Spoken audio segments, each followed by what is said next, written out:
dah sampai pun ke daerah Temburung. Sekejap saja sebenarnya. Ya. Baik, bersama kita pada pagi ini rakan kami dari daerah Temburung iaitu Nahdlatul Ayumi Nurhamizan. Assalamualaikum Nahdlatul. Waalaikumsalam warahmatullahi wabarakatuh.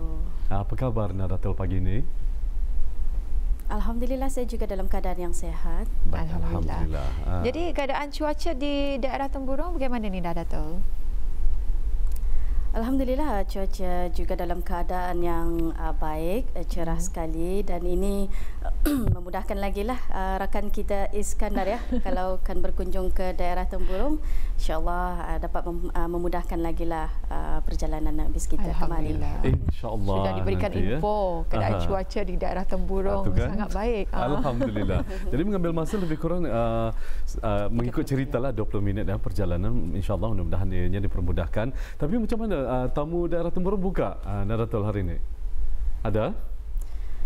Alhamdulillah ada, cuma diberikan orang ramai yang untuk masuk seramai 30 orang sahaja. Jadinya terpaksa berbarislah kalau ingin masuk ke tamu berkenaan. Ini sama-sama untuk membendung ya penularan COVID-19, salah satu inisiatif kerajaan kita lah. Itu juga. Dan untuk hari ini tamu berkenaan ditutup sementara dan insyaAllah akan dibuka semula lah pada minggu hadapan. Siap-siap pun lah ya. Ya, informasi berguna sebetulnya. Ya, mungkin ada di antara penonton kita yang tidak mengetahui akan apa tu cara ataupun ialah syarat-syarat untuk masuk ke tamu tersebut. Ya. Terima kasih atas perkongsiannya, dan untuk berikutnya mungkin banyak lagi akan Nahdlatul kongsikan bersama bahan daripada daerah Temburung. Silakan. Baik, terima kasih rakan kita dan Iskandar dan juga Nur Hayatul di Bandar Seri Begawan. Assalamualaikum warahmatullahi wabarakatuh. Salam sejahtera kepada penonton. Alhamdulillah kita dapat bersama lagi menerusi rampai pagi dari daerah Temburung pada pagi ini, dan seperti biasa kita akan kongsikan mengenai maklumat semasa dan juga perkembangan terkini dari daerah Temburung. Namun sebelum itu kita akan kongsikan terlebih dahulu di mana Perpustakaan Dewan Bahasan dan Pustaka ditutup sementara sehingga satu tarikh yang akan dimaklumkan kemudian.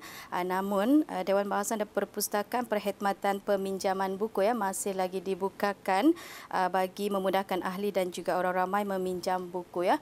Berikut adalah tata cara untuk meminjam buku semasa Perpustakaan Dewan Bahasa Pustaka dibuka, iaitu cari dan dapatkan tajuk buku dan penulis jika ada melalui portal.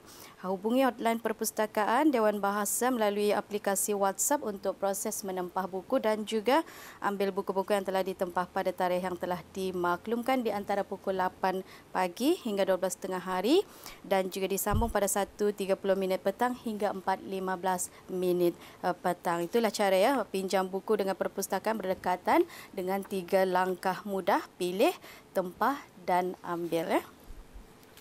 Baik, untuk seterusnya kita akan saksikan bersama satu bahan yang telah pun disediakan oleh rakan setugas kita. Apa kata kita saksikan pendekatan rakan setugas kita Siti Zawati mengongsikan mengenai aktiviti berjalan kaki dan mendaki baru-baru ini. Kita saksikan bersama.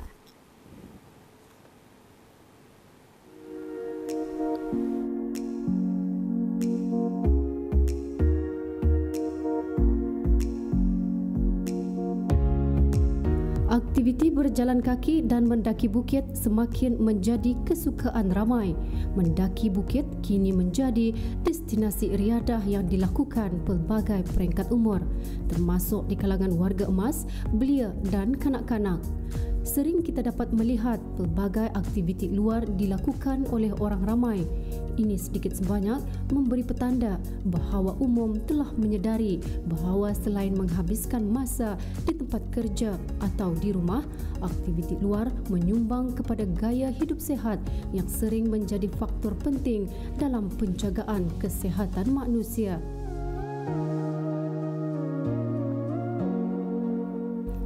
Namun dalam usaha bagi menyahut seruan kerajaan dalam meningkatkan langkah-langkah pembendungan penularan wabak COVID-19 di negara ini supaya mengamalkan penjarakan sosial sekurang-kurangnya 1 meter dari orang sekeliling demi mengelakkan jangkitan COVID-19.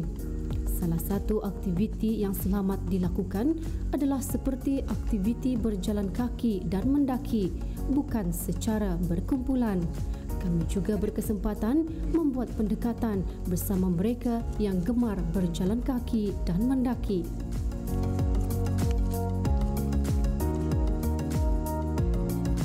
Okey, kita ni bercakap mengenai keadaan situasi Brunei Darussalam pada masa ini secara khasnya dan secara keseluruhannya seluruh dunia. Kita ni sekarang dunia telah sedang melalui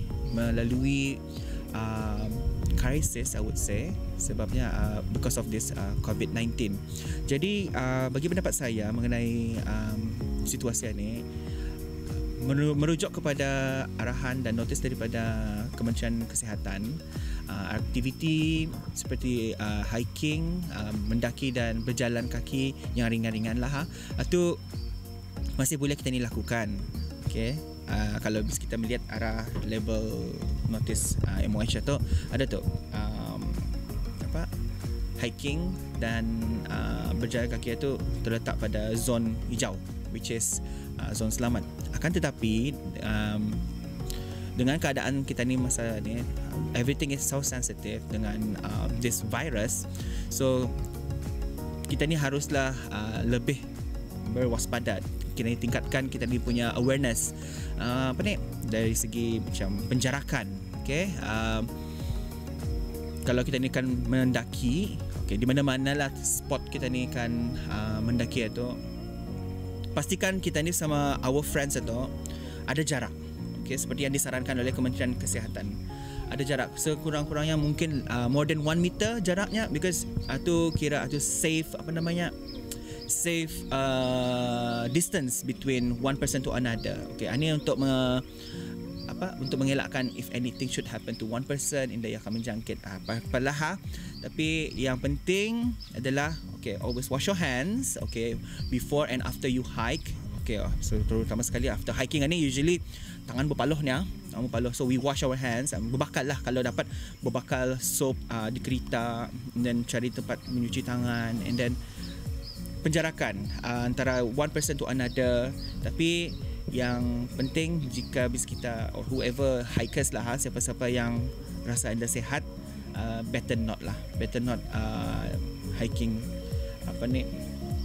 untuk mengurangkan risiko saja. Sebabnya masa ni semua orang pun maklum mengenai COVID-19 ini, betapa bahayanya COVID-19 ini pada nyawa-nyawa, terutama sekali pada mereka yang vulnerable, yang berpenyakitan, yang sakit, yang mudah, yang immune sistem badannya tu rendah. So itulah saranan saya, pastikan bila kita mendaki ada jarak. At least 1 meter plus lah. 1 meter plus jarak one person to another. That is the safe length between one person. Sebelum memulakan aktiviti berjalan kaki dan mendaki, yang penting perlunya pemanasan badan dilakukan. Selain daripada itu, penjagaan kesihatan diri yang baik juga perlu diamalkan semua pihak pada setiap masa ini. Bagi saya, untuk aktiviti-aktiviti yang ringan seperti berjalan kaki dan hiking ini, dalam masa ini mengalami pandemik COVID-19 ini, it's not wrong. Asalkan orang ramai melakukan the necessary precautions, macam jangan terlampau ramai, better yet less than 10 people lah in one another, 5 or 6, so that should be okay. And also pastikan ada distance between each hikers itulah, untuk mengurangkan risiko-risiko air paluh ke, liur ke yang akan merebakkan this virus ini. And bagi saya, kalau hiking ini it's a good thing pasal daripada tani batah-batah tani duduk di rumah, narang buat apa, jalan ke dapur, makan. Better tani jalan keluar, ambil fresh air, jalan-jalan, masuk nature, yang orang tadabbur alam. And I think it's good lah as long as you do the necessary precautions itulah. Bagi saya yes, it's a good thing. So hiking ni ya increase your heart rate, ia akan work your muscles, bagi kamu berpaluh daripada just duduk-duduk saja. Tapi itulah sajalah miss, asalkan tani be safe always lah. Kerjasama orang awam amat diperlukan pada ketika ini dalam sama-sama berganding bahu bagi menyahut seruan kerajaan, khasnya Kementerian Kesihatan dalam mengawal dan menangani penularan wabak COVID-19 di negara ini.